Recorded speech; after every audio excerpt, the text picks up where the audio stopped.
আসসালামু আলাইকুম, কেমন আছেন সবাই? আশা করি ভালো আছেন। আমিও ভালো আছি আপনাদের দোয়ায়।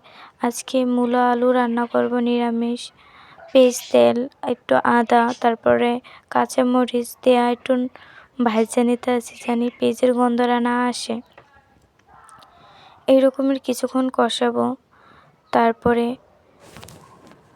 অল্প পরিমাণে পানি দেব, কারণ পাশের পেঁয়াজ তেল এগুলো পুড়ে যাইতে আছে এর জন্য।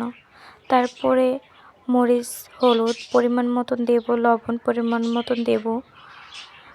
তারপরে এগুলো দিয়া ভালো মতন কষাবো।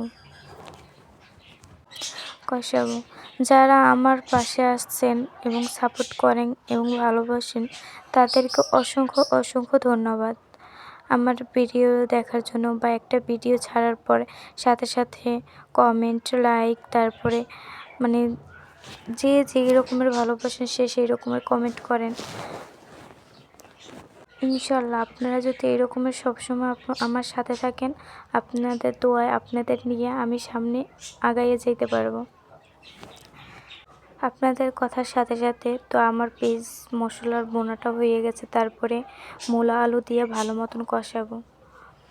কষাইতে কষাইতে একেবারে সিদ্ধ হয়ে যাবে। তারপরেও মূলাটা আগে সিদ্ধ করে নিচ্ছি জানি মূলার গন্ধটা না আসে এর জন্য। তারপরেও ভালো মতন সিদ্ধ হয় না। তারপর কষাইতে কষাইতে যেটু পরিমাণে সেদ্ধ মানে হয় নাই ওইটা পুরোপুরি সেদ্ধ করে নেব কষাইতে কষাইতে। যে কোনো তরকারি যত কষাবেন ততই ভালো লাগবে। যত কষাইবেন যে কোনো তরকারি অতই ভালো লাগবে। যাক, একটু পানি দেব, তারপরে কষাবো। একটু পানি দেব, তারপরে আবার কষাবো। এরকমের প্রায় 5-7 মিনিট কষাবো।